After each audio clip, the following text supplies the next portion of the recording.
I can tell we share something since there's such a large and enthusiastic crowd here, which is that there's nobody I respect more over the years I've been in both journalism in New York and the media world than Pete Peterson, somebody who's been successful in government, successful at Wall Street, and now redefining the world of philanthropy. There are a lot of people who have been successful like that, but very few have done it and been so honorable.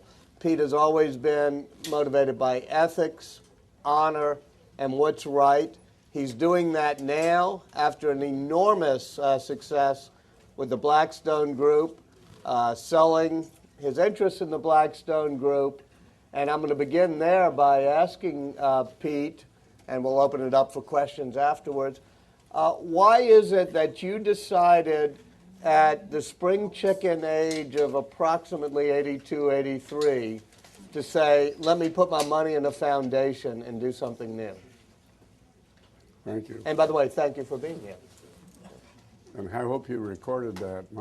My mother would have really enjoyed that. Right. Well, we will send it to Joan, and she can put it on Sesame Street. Well, let me give you some very personal background that most of you won't know about. My parents were Greek immigrants. They came here at the age of 17 without a penny, without a word of English, and headed out to Nebraska where one of their relatives was supporting them. My father took a job on a caboose of the Union Pacific Railroad that was being built at the time. And one of the reasons he got the job, even though he didn't speak a word of English, was that no one else wanted it because there was no air conditioning and his job was washing dishes. That permitted him to not only eat on the train, but sleep on the caboose. And he saved, he must have saved 98% of what income he had. And he used that to open up the inevitable Greek restaurant or diner. This Kearney, was Nebraska, right? in Kearney, Nebraska. It was not known for its cuisine, I can assure you, but for the fact that it was open 7 days a week, 24 hours a day, 365 days a year for 25 years. Wow. And when it came time to to reduce the hours 25 years later, he couldn't find a key to lock the front door. And he was there for all too many of those hours. Now, by any definition, what have I done? That's all right. now? I'll I'm a keep it as a mechanical souvenir. klutz. Yes, I right. wouldn't be able to know what to do with it. But anyway, that image of the American dream, the only American song he knew was God Bless America. And when he sang it, tears would run down his face. And the American dream was a central part of the reason for his existence. Well, as I look back, I'm what I call in the book an American dreamer. And as I calculated my balance of trade, or Alan, what would it be, balance of payments, between what I have been given by this country and what I in turn have given back, I've got a huge balance of payments deficit here. And at about the time that Blackstone went public, which was totally unexpected, windfall, I guess that's a redundancy. I guess all windfalls are unexpected. I read a story of Kurt Vonnegut and Joe Heller. Mm-hmm. And Vonnegut had looked at Heller, and they were at a hedge fund guy's palace in the Hamptons. And they said to him, Vonnegut says to Heller, he says, Joe, doesn't it bother you that this guy makes more money in a day than you made selling Catch-22 all over the world? And Heller says, no, it doesn't bother me a bit because I've got something he doesn't have. And Vonnegut says something to the effect, what on earth could you possibly have that he doesn't have? And Heller says, I know the meaning of enough. And I thought about that. And at that age, 81 or 2 or whatever I was, I certainly had enough and more than enough. So I started looking around at the people that I enjoyed the most and respected the most. And among that group were some philanthropists who I went out as an old market researcher and I interviewed them on their lives. And I was impressed with how often they said that giving the money away was the most fun they'd ever had in their lives. Now that suggests a rather dull existence, but that's at least what they said to me. So I started thinking, as the beneficiary of the American dream, like the majority now of Americans, I have some deep misgivings about whether that dream's going to be there for my 9 grandchildren. And it occurs to me, and I've written about it for years, that there's a series of what I call undeniable, unsustainable, and untouchable longer-term structural challenges that I think, unless we get our act together, the future of the American dream is indeed imperiled. So I decided that since I had a passion about this, that this might be somewhere to put this amount of money. Now, I was brought up in the 30s when when it was really a distinction to be a millionaire. And suddenly, as a result of the Blackstone offering, I netted a bit over $1 billion. And I just saying to myself, my God, I never thought I was going to be a millionaire, let alone a billionaire. That's $1,000 million. So I just decided that what better place would it be than to pay back in this way. Now our mission, Walter, is to educate, to motivate, and to activate Americans as to these longer-term challenges. And we all have a dream. I guess I have a dream that before I pass on, there's a march on Washington of 50,000 or 100,000 young people and their parents, in the words of the Network movie, you know, I'm madder than hell, I'm not going to take it anymore. Because clearly what we're doing is imperiling the future of our country. Now, it isn't an easy transition for me because I don't even do email, and we've hired all these young people, and they talk to me about the digital age and how it's the only way you can communicate. We've got all kinds of digital games and everything you might imagine that are being worked up. Now, some people say to me, well, how do you know you could make a difference? And the honest answer is, I don't know that we can make a difference. I just know that if you put a lot of passion into something and spend $1 billion or whatever the foundation ends up spending, you've at least got a chance. And like Alan, I had some education at University of Chicago. I was presumably educated there. And one of my folk heroes was George Stigler, who you may recall was a Nobel Prize winner and an utterly brilliant man and humorist. He used to say, if you have no alternative, you have no problem. And, you know, it's amazing in life how you hear a few things like that in college and how they change it. It's amazing how much energy we spend on problems for which there is no alternative. So to me, the alternative of sitting on my deathbed, to be a bit morbid about it, and looking back and saying, here you were deeply concerned about the future of the country, and you didn't do a damn thing about it. How do you feel about that? And I decided that'd be one of the worst feelings I could imagine. So that's a long-winded answer to why I set up the foundation. And I was very fortunate. Many of you know Dave Walker. We wanted someone who could lead the enterprise day by day. My wife calls him an oxymoron. He's a charismatic accountant. And he does have the ability to deliver the message in a very effective way. You know, you probably don't need more book royalties, even though your book is for sale out here. But I will say that I was somewhat surprised by this book because most such memoirs are, here's how I became so successful and here's 12 rules for you so you could be more like me. This book is remarkably candid. You talk about depression at the end. You talk about serious depression.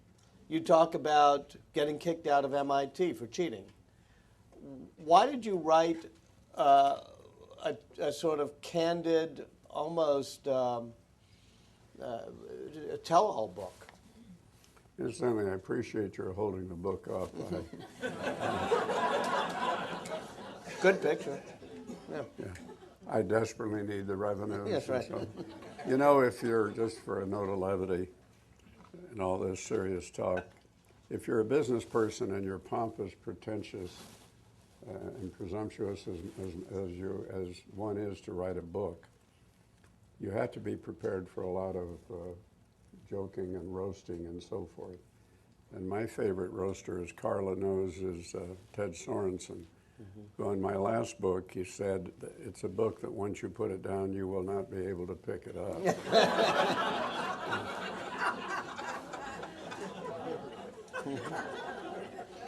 And Carla, you may remember on another occasion, I had given the Council on Foreign Relations a little money, and they set up a room there, and they were celebrating that. He says, we're here tonight to anoint Peterson into sainthood. And he says, when I think of him, I think of St. Paul. He said, the dullest town in America. Now, what was your question again?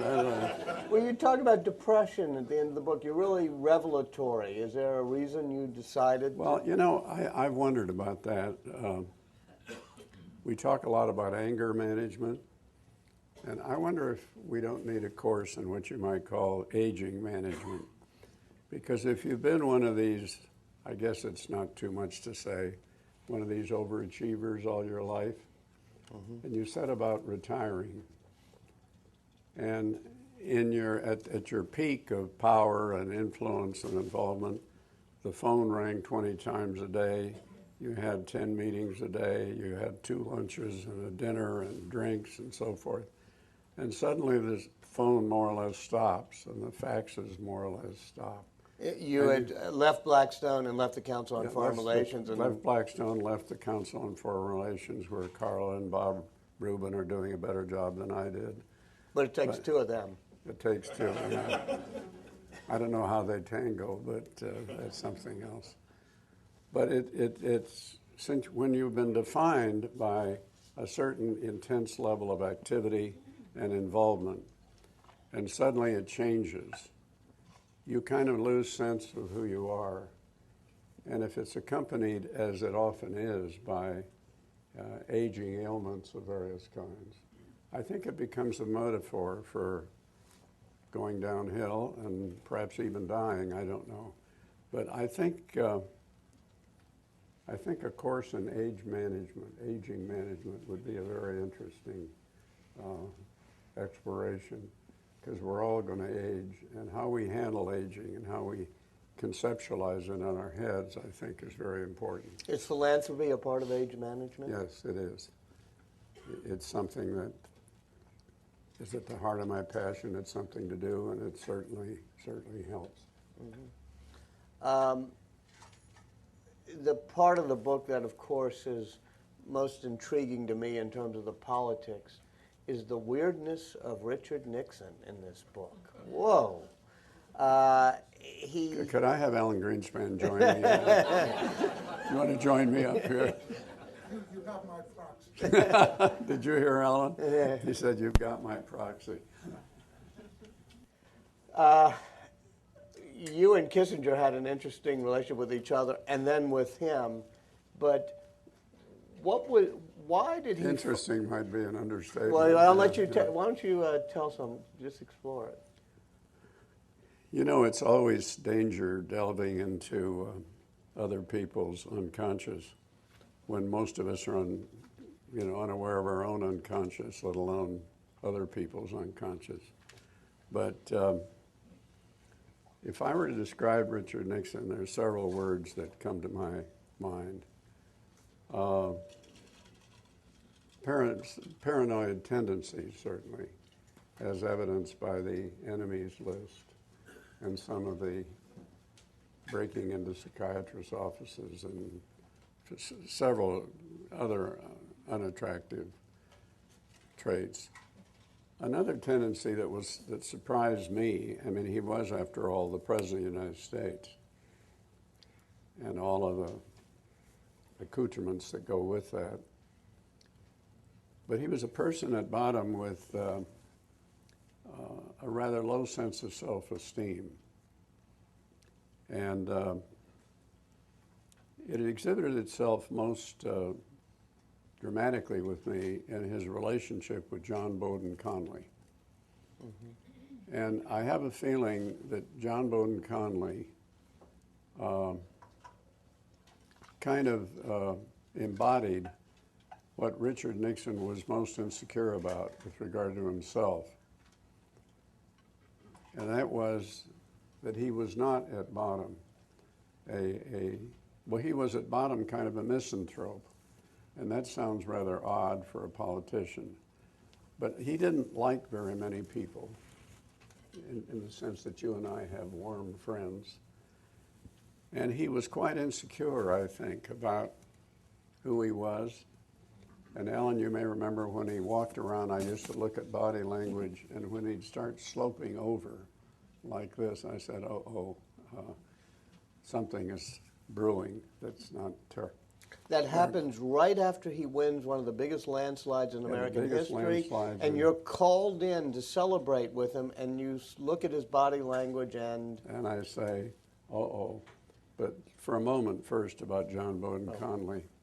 When John Conley would walk into the cabinet room, it was as though, and I'm not for a moment suggesting homosexual tendencies, but it was like as you and I were talking, a man crush. Somehow his lover had walked in, the person he wanted most to be liked. And John Conley was big, and he was, gregarious and big voice and full of confidence and full of himself. And he expected the room to turn on, and often it did. But what was stunning was what John Conley could talk Nixon into. And I'll never forget the day we went out to Camp David on August 14th, I guess it was, 1971. And a number of us on the international economic side had decided that the exchange rate system had to change because we had huge liabilities and a small amount of gold. We were on the gold standard.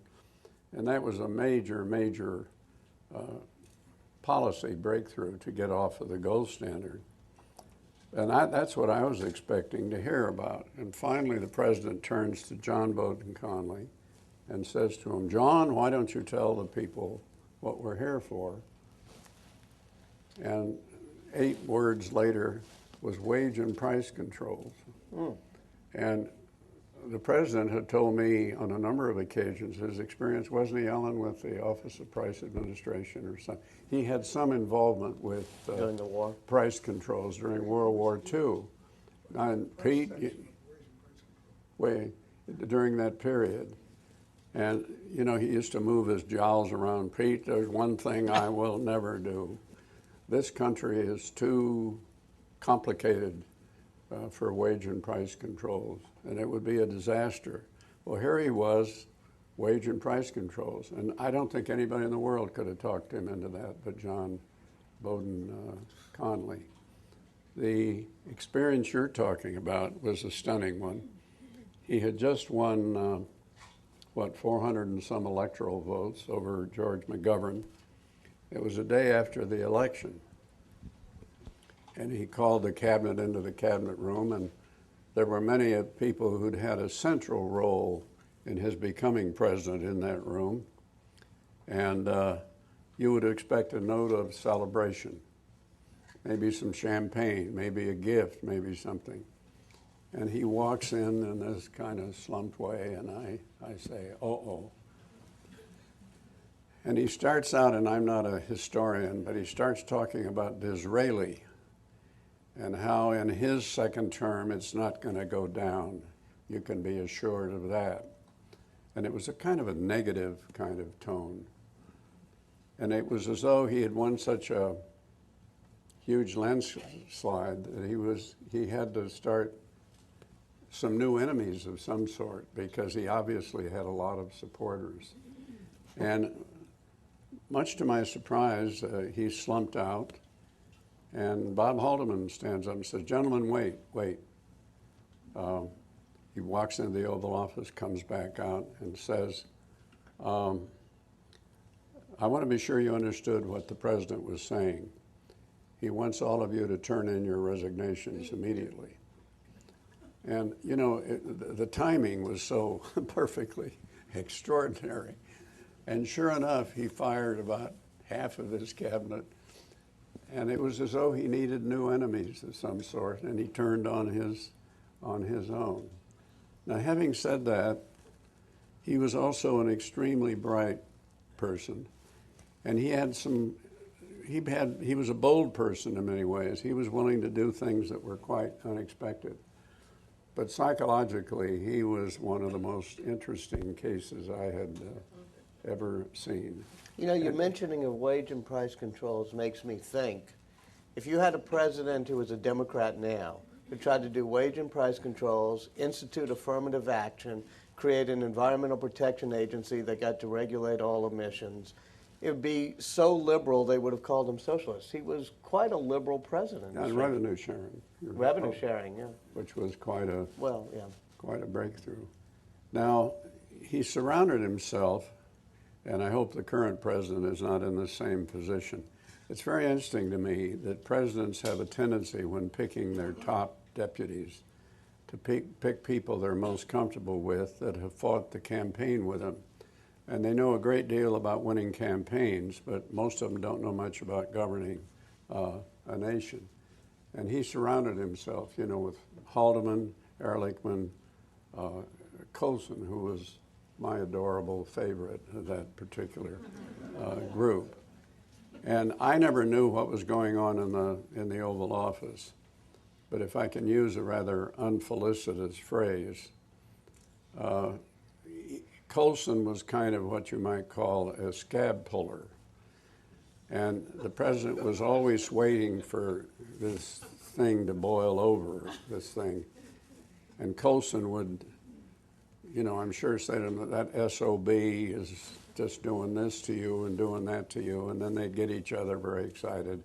And then they would launch these extraordinary actions, like the Ellsberg break-in. And for about the 6 months before the election, he barely saw anyone except Chuck Colson and a couple of others, and I'm sure Henry on national security. And one day, Colson calls me and says, "Pete, you know, you've been in the White House staff. You know we operate with sound bites." I said, "Yes, I recall every morning everybody had to have their TV sound bite." He said, "Well, I've got a sound bite that the president wants you to use for tonight's nightly news."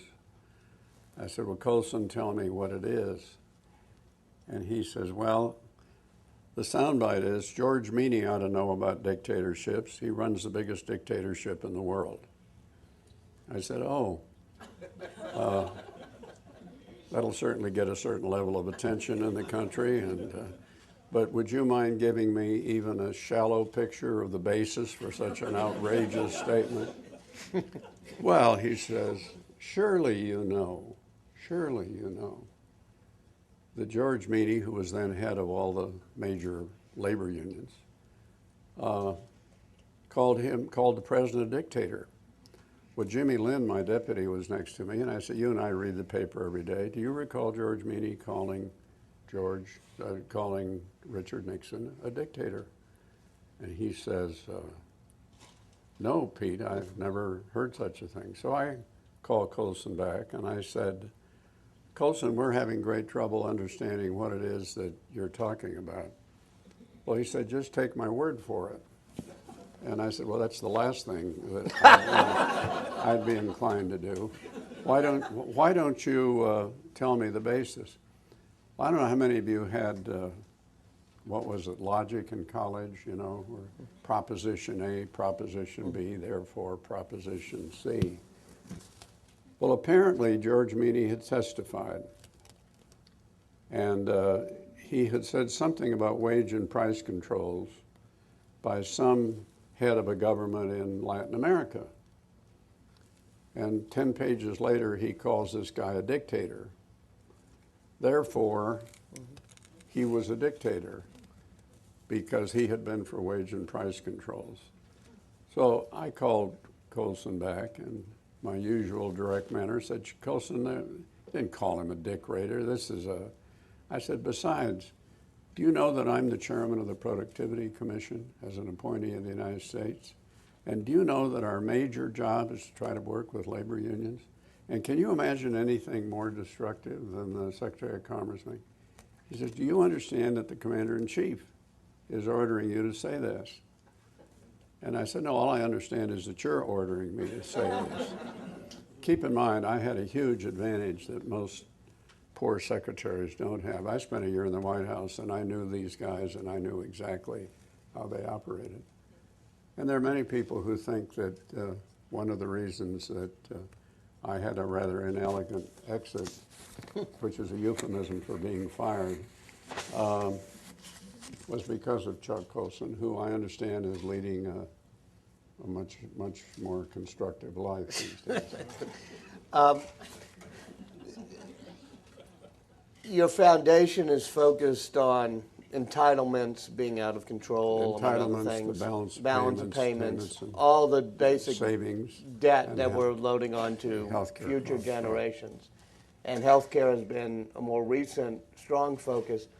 Give me your take on the healthcare legislation moving forward now. Well, it's part of a kind of an unfortunate tendency in our society of short-termism and entitlement. Even before considering any new health care, we obviously have a undeniable, unsustainable, and apparently untouchable program in health care costs. At the federal level, the unfunded entitlement promises of Medicare are about $38 trillion in today's dollars. It's about 3 times the size of the GDP. We'd have to double Medicare payroll taxes to handle the existing program. So we treat being deficit neutral as though it's some landmark achievement. Well, even if we achieve it, and we could debate on this new benefit, we are still left with this totally unsustainable set of obligations. The private sector is not immune from this. I read a study from one of the foundations the other day that suggests that the employer insurance amount by 10 years from now is going to amount to something like $30,000 a year. So we've got a system that is absolutely out of control. And I've been thinking about why it's out of control, and most of the reasons it's out of control we aren't doing anything about. That is, there are some fundamental cost drivers underneath our healthcare system. I'll just, my advanced age, try to remember a few of them. We have this perverse fee-for-service payment system in which more procedures you do, the more you get paid. So there's a built-in incentive for the providers to do more and more and more. So as you look at the global statistics, we'll do 6 times the MRI units imaging per capita as Germany does, or 5 times the 5 heart bypass operations. And you know, in business we have something called best practices and worst practices. Well, you wouldn't tolerate in a million years in a business these huge variations from one country to the other, from one state to the other. We have areas in the United States that have 6 times the back operations and 6 times the prostate removals that other areas do.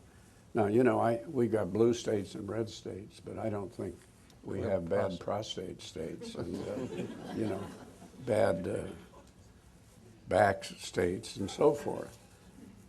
We're the only country in the world without a health care budget. It's totally open-ended. Whereas in other countries, you have a budget and you have to make tough choices. Well, we don't make the tough choices. It ends up costing whatever it ends up costing. We have this malpractice problem that is one of the, underlying drivers. So we seem to be ignoring the fundamental drivers of costs that explain the system. So what I think we've got to do is we have to launch a major effort of listing these basic cost drivers, going out and finding out what it is we need to do to get them under control. And then and only then, and I know pretending I'm in a perfect political world here, we should have known up front how to fix the mess we're in already before we added a bunch of other healthcare initiatives on top of it. But there's no reason we can't do it now. And the only way I know of doing it is we're going to have to launch a very intensive national set of experiments in which we go out and try to figure out how do we change this payment system? How do we get on a healthcare budget? What incentives do we give people to engage in preventive medicine? I mean, there's a whole list of drivers that we're not doing anything about, and we should be doing something about. I see Michael Kinsley there, who often makes fun of grand bipartisan commissions. And me, too. And, well, maybe you too, but never. Pete Peterson and I are going to be conversing later in the week. I've never been so terrified in my life. I'm the warm-up act, right? But Michael often, besides making fun of me or you or whatever, of bipartisan grand commissions, like the Greenspan Commission on Social Security. But it does seem to get from here to there of what you're talking about, instead of throwing it to 7 different committees in the House of Representatives. I'm a great advocate. You could have had some commission that tried for a year to figure out what's the problems with health care, a Dole, and Baucus on it. I'm a great advocate of that. I think, given the way we go about doing business, that's probably the only way we're going to confront some of these issues. Yeah. In my perfect world, I would list these cost drivers, and I would start launching some immediate pilot projects, figuring out what to do about each of them. I'd then have a process similar to the military base closing, in which a group of nonpartisan experts would specify what we need to do to get to the bottom of the cost problem and require the President of Congress to have an up or down vote. Now, that may be a fantasy, but I think it's the most likely chance we got of making these changes. Let me open it up, if I may. Yes, sir. I've got about 50 pages to go in your book. It's really a terrific book. But don't put it down. I won't. He takes Blackstone public at the end of the, so I can't put it worth down. waiting for. It's a terrific book, and it's much more personal than I thought it would have been, which I think is a great feature of the book. Ronald Reagan was asked about the deficit. He said, it's big enough, it'll take care of itself. You worked with the late Senator Tsongas on this. Is there any way to deal with this issue without recognizing that in the final analysis it is a political problem, and that the politicians in the final analysis, on the final vote, you can do all this other stuff, commissions and everything, but in the final analysis, like every big problem in America, this is a political problem. And can you solve it or not? Well, at bottom, it's we the people that have to make it safe for the political representatives to do the right thing. I'm encouraged at one level and discouraged at another level. If I could tell you, and I won't, the off-the-record discussions I have had with the major leaders of both parties, they are totally aware of the fact that these long-term problems are undeniable. They understand they're unsustainable, but they'll tell you quite honestly, the politics are just too toxic. And that's why I think we need to do 2 things. We need to awaken the American people, because it's we the people, after all, that change all this. And we've got to get some kind of movement going. But until they start getting emails and letters and phone calls and so forth, where it's as painful for them not to do something as it currently is to do something about these problems, we're not going to solve this problem. The only other solution is another major crisis. And I don't know what Alan's views are, but to me, Alan, one of the most likely is in the foreign exchange markets, where these numbers get so huge and so terribly obvious that they lose confidence in us, and we have the dreaded hard landing, you know, where the dollar falls suddenly and interest rates rise rapidly, and we have inflation and so forth. But the only solution that I've thought of other than a crisis, and that's why I'm putting my life into this, is to try to educate and motivate the American people. But I agree with you, without that, it's going to be very different, unless we have a crisis. Alan, did you want to say something or add to that? Or here's a microphone right behind you. Pete and I have been on the same wavelength, I know, for a 2 or 3 decades now. And I couldn't agree with him more, because you can see the process going on and observe today that Britain is in the process of cutting back. Why? Because they have run to the end of the rope and they have no solution, and they're forced to cutting back. I mean, sterling has declined, their budget is out of control. But in the United States, what I'm most concerned about, Pete, is the fact that for generation after generation, going all the way back to Alexander Hamilton, the level of our debt to the public was always very significantly below our capacity to borrow. We always maintained Right. a very large cushion of safety, and that's one of the reasons why we have become the reserve currency. We are now, for the first time that I recall, showing up with Congressional Budget Office forecasts in the longer run, which are in deficit. The current service budget is in deficit. Now, that implies that there are no further actions on the part of Congress that will create increased spending, and so that the numbers we're looking at now are probably an underestimate Right. of the size of the deficit. And I think it's a very scary outlook, frankly. Yes, ma'am. You want to pass it back? Yeah.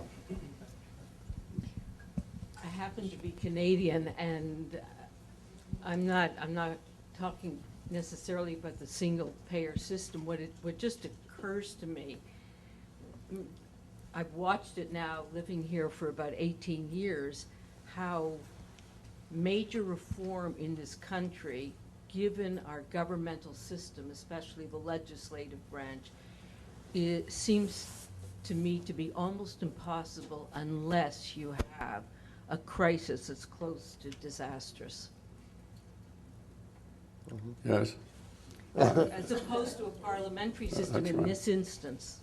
I've probably interviewed thoughts on a couple of dozen close friends who have been public officials talking about this foundation and should I or shouldn't I and all that sort of thing.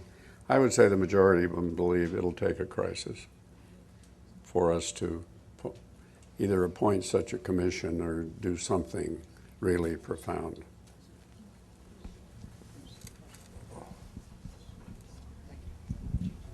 Pete, you have asked the American business community to become more involved in some of the addressing some of the public policy issues that you've been discussing. Are you optimistic that that will happen and that they'll get off this apparent fixation on the short term?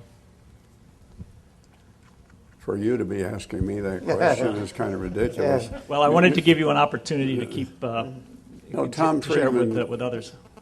we're moving at 3 audiences or 4. One of them is the young people, and another is the business community.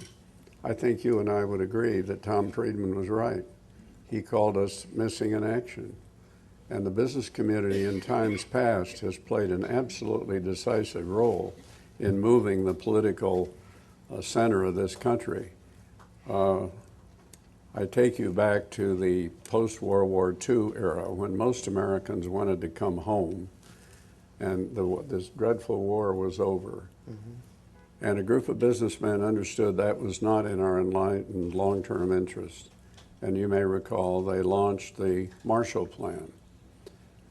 When they started with this activity, this group of 6 CEOs, only 14% of Americans approved of the Marshall Plan, arguing why should we be bailing them out.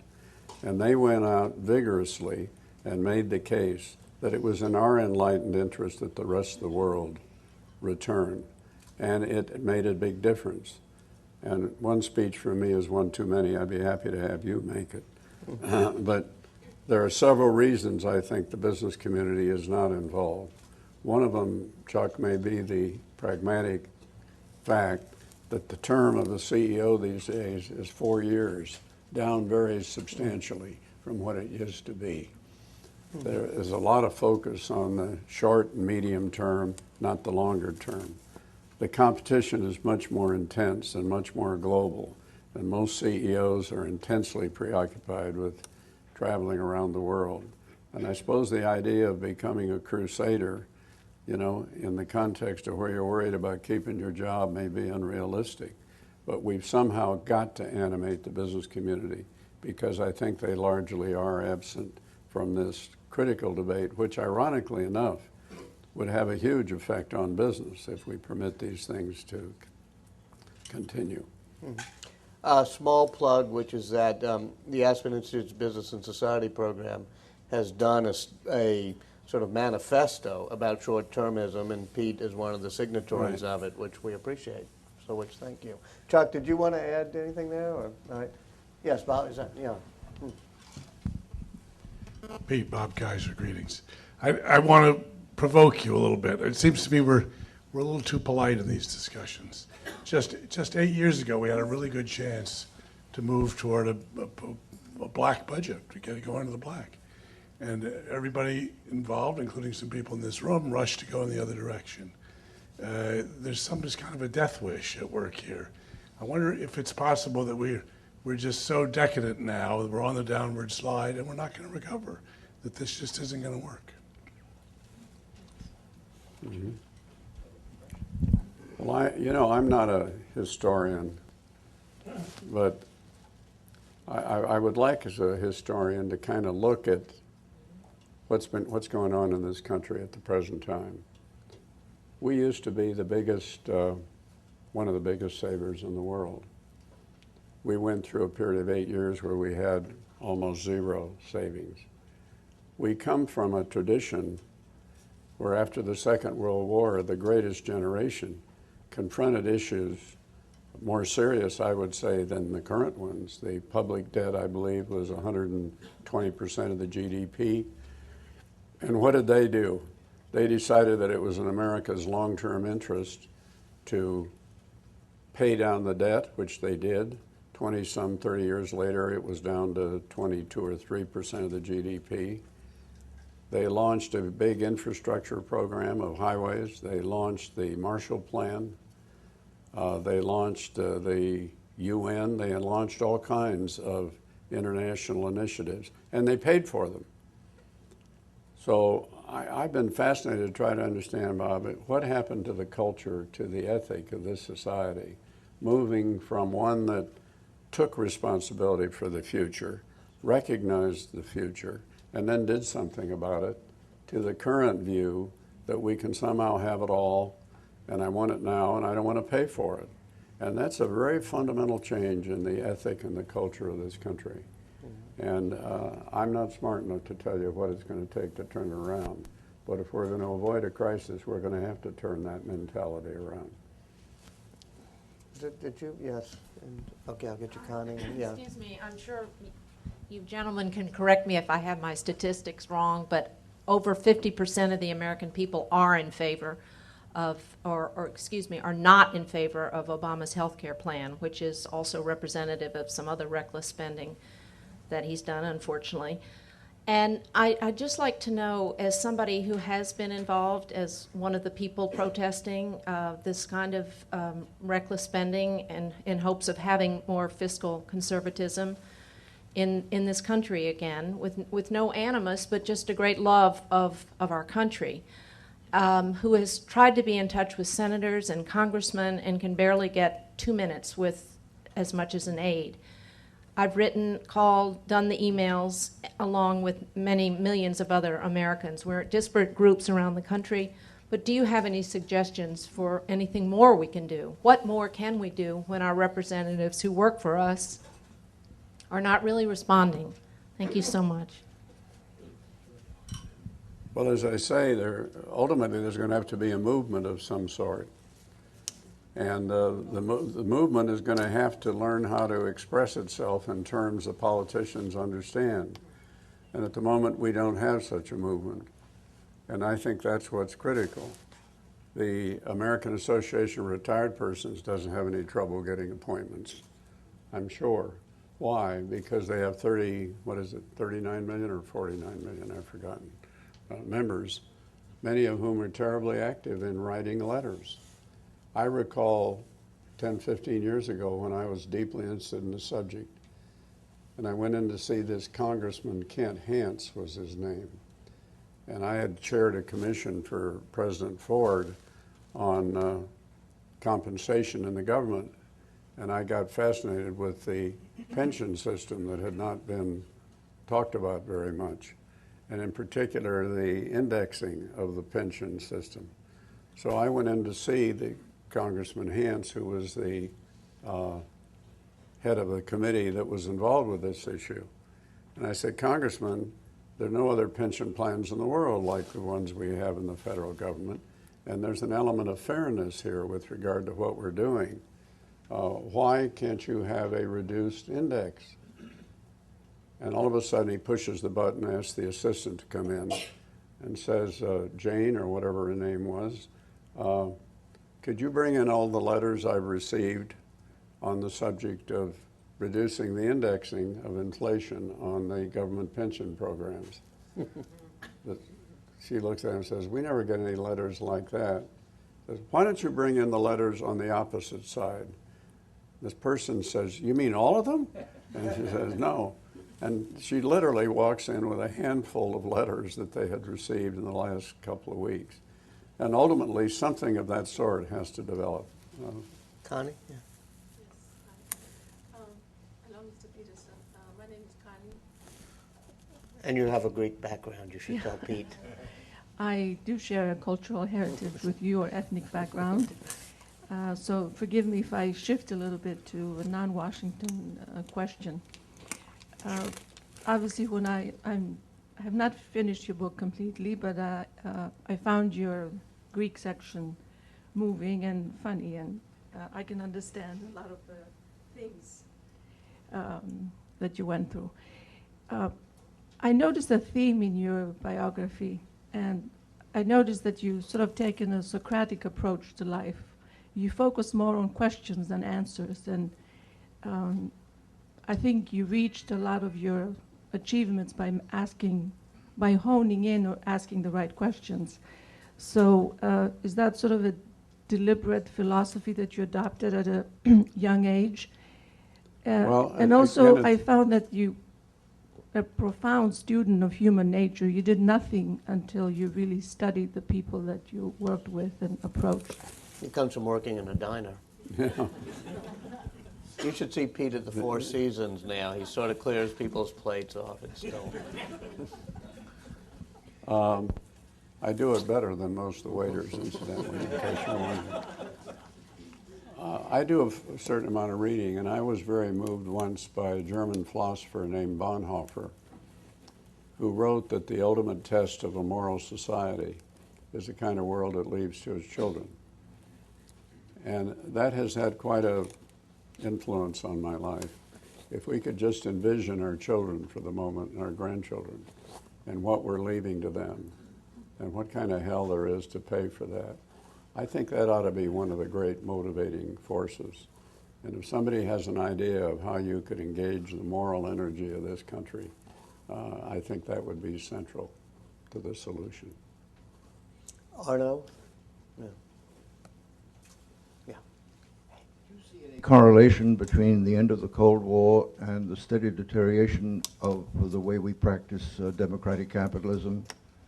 I go back to the Enron affair. Maybe these have been around always, but I get the impression that democratic capitalism was on the straight and narrow during the Cold War and has gone up in the wrong direction since the end of the Cold War, leading from crony capitalism to casino capitalism to bandit capitalism?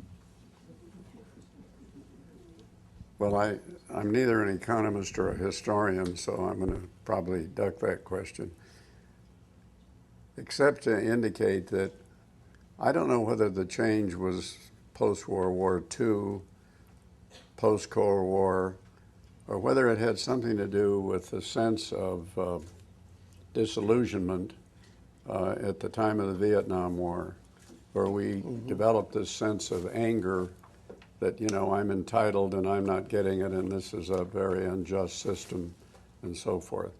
And I really mean that what I would love to see some university do, or maybe the Aspen Institute do, to try to trace this decisive shift in the whole psyche and ethic of this country about I think it was the baby boom post-Vietnam War. The baby boom period.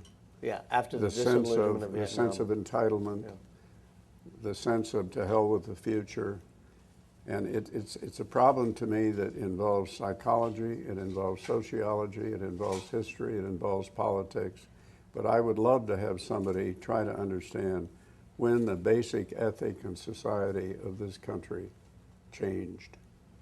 And I'm not smart enough to tell you why or how, but I think it's a very important question that's being raised. And it's exacerbated by the polarization of political leadership, which you didn't have at the World War II or Cold War, when there was a basic bipartisan consensus on everything from foreign policy But to the remember, deficit. LBJ got into real trouble at the time of the Vietnam War for guns and butter. You remember? Right, well, that's where I think it started to break down, the Yeah, Vietnam War and the baby boom. Very important. But now we got to have guns, butter, and tax cuts simultaneously. We want all three. There used to be a time you could have shared sacrifice. Now it's considered not only politically incorrect, but politically terminal. I don't know Ask me that- the last time that there was a significant shared sacrifice that we've been asked to make. Just to try to force your That's memory. just what I was about to say. When was the last time a great Well, it's politician been a asked long for it? time. It's been a long Lee, time. yes. Jump up. Yeah. Pete, Margie Sonnenfeld. I love the book. Not just Hal is in the book, by the Not- way, briefly. Well, don't I know it? Not just because of the kind things he said about Hal and Jim Lynn, the dream team, but as someone else pointed out, your absolute candor from start to finish, childhood all the way through. And anybody who's read the book closely will understand why I think of Pete every time I struggle to open a package of crackers. Important point. You already touched on the role of the corporate community in moving toward a more balanced society. And now you've touched on the choices between guns and butter. And given our current political lineups, can you conduct this discussion of the search for a more responsible fiscal situation without having a really vicious and perhaps self-defeating debate on the role of domestic versus national security and Right. foreign affairs priorities? Yeah. Well, one of the reasons it bothers me that we don't have a health care budget, and therefore we aren't making decisions about, as we do in other aspects of life, healthcare versus R&D, healthcare versus education, healthcare versus national defense. There are some who take the same approach on the national security side, as you know, that we have no alternative, but we must do this. Well, at the margin, what are the costs and what are the risks and what are the gains? Because if in the course of spending hundreds of billions or trillions of dollars in military efforts, we exacerbate the likelihood of a problem in the United States, that's ultimately where our national security also rests. But because we haven't been disciplined by saying, what else do we do with those resources because they're limited, we tend to get into some of these extreme developments that you're referring to. Mm-hmm. Yeah, oh, hey, yes, Patrick, is that correct? I can't see with the light. Patrick Mandis from SAIS. I was back in China last summer. I just came back. And main criticism they have is they are very worried about America, and America cannot govern itself.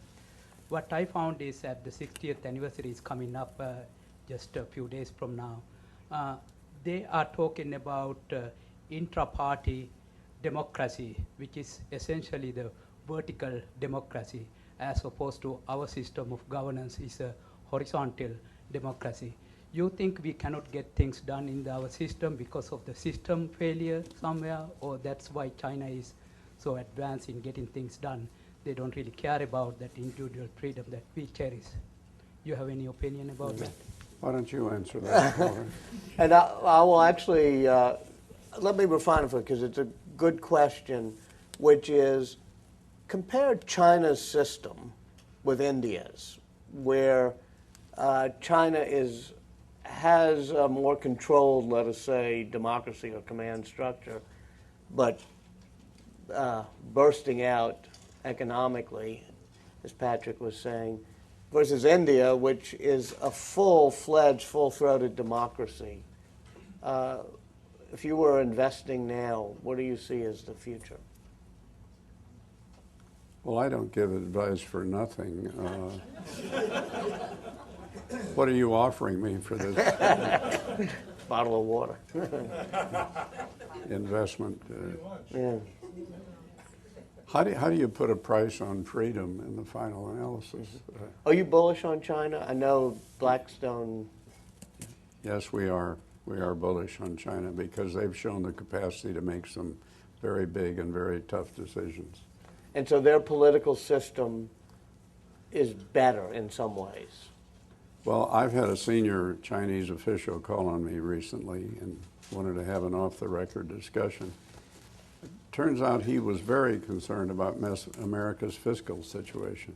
Mm-hmm. And he was saying to me, you got $1.6 trillion deficit, and then you got $1 trillion the next year. Where do you think you're going to get the money? And by the way, we have our own needs. We have our own stimulus program that's larger than yours, mm-hmm. and we have huge infrastructure needs. Where do you characters think you're going to get the money? So they're very much aware, but they've got their savings rate is what, Alan? 40% of disposable income, and what? Yeah, 40%, and the current account surplus of 8, 9, 10, whatever it's been, 11. 12. They're getting very worried about us, but they seem to have been able to make some pretty big decisions. You write lovingly of Lehman Brothers that you ran, large section of the book. What went wrong there? Well, I failed is what went wrong. No, I did and I didn't. I was unable to manage the rather animalistic culture that pervaded at the firm. I never recall, or I try to forget one of my first interviews, in which I asked why all the senior partners were in one trading area, and they said because they didn't trust each other, mm-hmm. and they wanted to overhear what the conversations were that they were having. Well, that's probably a bit of an overstatement. But there was a culture there that was almost carnivorous. And to give you an idea of how, in a sense, irrational it was, the last 5 years I was CEO, we had record earnings each year, and we had the highest return on equity in the industry. And we had come from bankruptcy, near bankruptcy, to that position. In a more rational culture, you'd have thought there would have been a sense of, we seem to be doing something right. And then this coup started, and I was told I could win an election if it were held. But I decided I didn't want to spend the next 10 years trying to rebuild this. And 6 months later, the place was in shambles. So ultimately, while I succeeded in some respects, I failed in taming that culture. And that culture was one driven just by pure greed? Greed, power, animus, paranoia, suspicion, all kinds of things. Isn't that some an endemic problem we have about Wall Street? No, there's certain firms that run like true partnerships. No, I think Lehman was quite an exception in that regard. Should the government have bailed out Lehman a year ago? Looking back on it, probably at the time. I was chairman of the New York Fed for a number of years, and I'm one of the sponsors of Tim Geithner. I think he's a terrific guy. I think there's some question as what the power was of the Fed to do the same thing with Lehman Brothers as they did with others. Should we have bailed out? There were no buyers for Lehman at the time.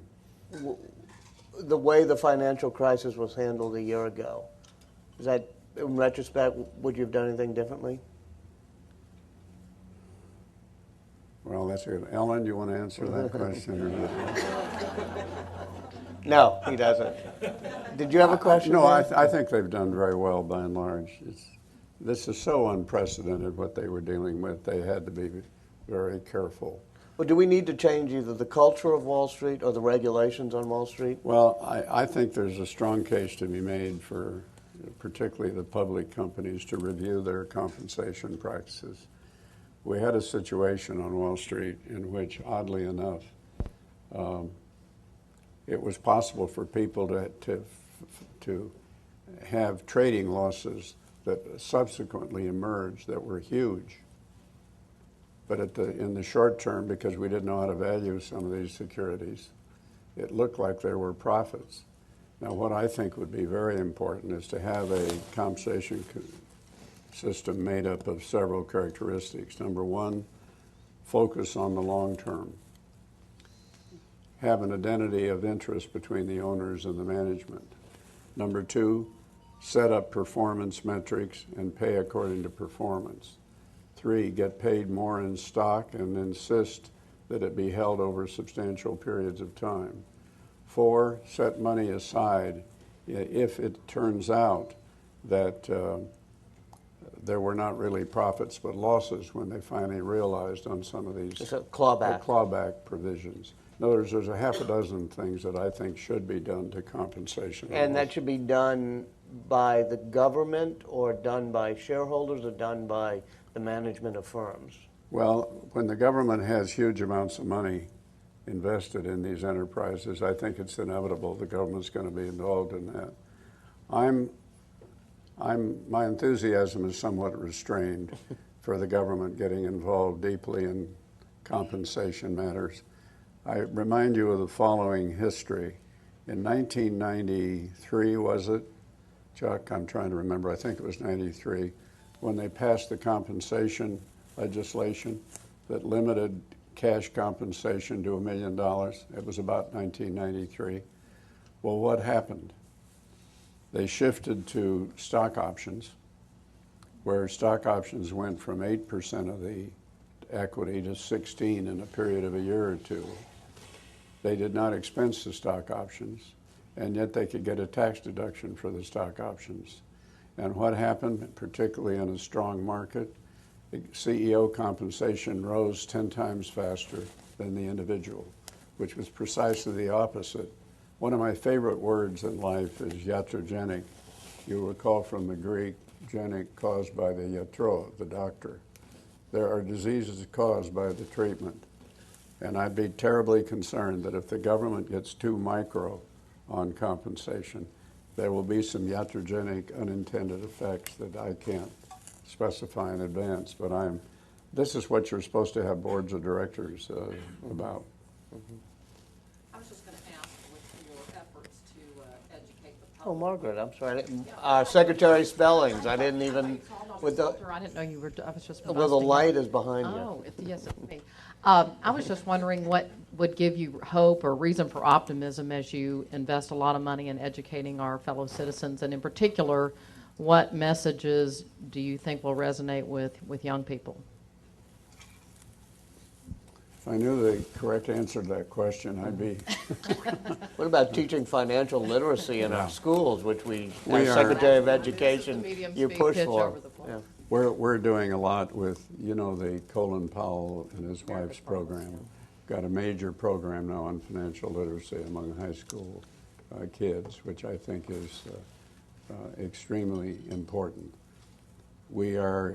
They've come up with some games, video games, and something called budget ball, where hundreds of thousands of young people are now beginning to play these games on the budget and what it means and so forth. This is what I meant earlier. You can imagine somebody not even doing email with listening to these proposals. We've just finished a youth summit of some organizations that claim that they hope to represent 80 million young people, and we're supporting the setting up of such a summit. But if you have any ideas on how to motivate the young, that is at the heart of the matter. It's not just motivate, though. Financial literacy is an important thing that's It just is. not being taught, even in colleges these days. Yes, sir. This is sort of rephrasing some of the same questions they were all asking. But it seems like 30 years ago, there was a sense of frugality, the way a household was run, the way you saved money. And from my knowledge, it seemed like the economy in our country was fairly healthy. Now it seems in order for our economy to be healthy, it's what we need to do is spend, because that's the only way that the economy will continue to be healthy. If we don't spend, that I'm under the impression that our economy will no longer be healthy. We can only be healthy by growing and spending more and more. And I don't understand why that's the notion that I come to understand today, but what has changed from the days of frugality and saving some money, when I thought that there was a fairly healthy economy back then, that we can't use that same framework to maintain a healthy economy today? Well, it's very difficult to consume and save the same dollars by definition. And in those days, our savings rate was much, much higher than it is now. It was what, Ellen? 8, 9, 10%, something of that sort of disposable income. So as long as foreigners are willing to lend you the money so that you can spend more than you produce, you can, for the moment, have the appearance of a healthy economy. But when you're ultimately going to have to pay that money back, and you're going to have to pay back the interest, and the presumption is there are lenders out there very willing to lend you that money at reasonable rates. And that is what I have increasing doubt about. And if they were to greatly raise the rates that they demand in order to lend you money, you would find that would have a profound effect. Just imagine what would happen if we had, instead of 2-3% interest rates, 10% interest rates. What would that do to housing? What would that do to consumption? What would that do to a lot of things? So ultimately, you have to make a decision to start saving more. And I don't know of any other way of solving our problems without saving more. Maybe Ellen does, but I think that saving is what our future is all about. That's what the future is about. Saving And it's a national savings as well as personal. Meaning we can't run deficits personally or as a country. This is a very important distinction here. What we're really talking about is net national savings, not personal savings. One of the reasons I'm preoccupied with unprecedented deficits is it's negative savings, it's dis-savings, and it consumes the savings you otherwise have for government consumption. So what we're talking about is increasing national savings, which you do by getting your deficits under control, and which you do by saving more at the personal level. But ultimately it's national savings that I'm talking about. Well, follow-up is sort of the state budgets, which are less inclined to either use or lose. You have a budget. If the education system doesn't buy the computers, then they're going to lose that. And there's no incentive program or construct within the state government system that would allow them to be proud of the fact that they're in the black. I'm curious how to change that, whether that's something that some incentive program can help states change the way they look at their own budgets. Well, they have their own incentive, of course, because some of them have great trouble borrowing money. That's a great incentive. And right back there, we'll make that the last question. Yes. Thank you. Paula Gordon. I have Hey, Paula. a website called GordonHomeland.com, and also I'm an educator and a writer. I'm wondering if a major portion of our problems date back to the 60s and to a loss of a vision of what the nation is all about. Mary Parker Follett has a couple of quotes I think they're very, or concepts that are very pertinent here. One is her concept of the invisible leader. And the invisible leader, an example of that, can be found in a book called Organizing Genius by Benison Biederman. And in it, there are case studies of great groups. And one of those great groups is the Manhattan Project. Why don't we let Pete take it from there to give us his final thoughts, because that's a good way to set up final thoughts about national Well, I'd like purpose. to give you an assignment, if Yes, I sir. may. Okay. Sure.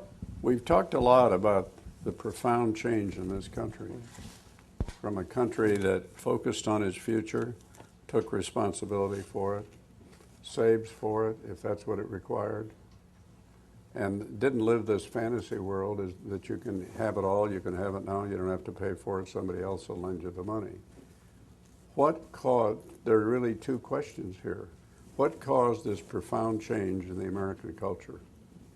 How much of it was the Vietnam War? How much of it was the baby boomers? How much was the bitterness that resulted from that, from the sense of alienation?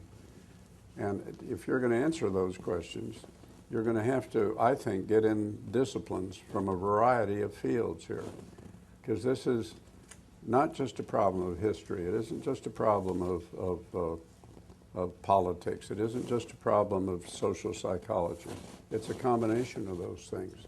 And I would urge you to put together a group of the various disciplines to try to understand better, because perhaps by understanding it better, we know what to do about it. But the one thing I'm sure is we're going to have to change that culture if this is going to remain the great country that it's been. You know, that's a fascinating intellectual exercise and an important exercise for this time, and we will try to look into And don't how ask that me can be to. done. Don't ask me. No, to, no, you don't have to worry. don't We can fund it. Don't ask me to pay for it. No, please. but we will bring in the Peterson Institute, because the Peterson Institute... I can assure you my popularity has never been higher. Than Yeah, no, we will bring in the Peterson Institute for its expertise.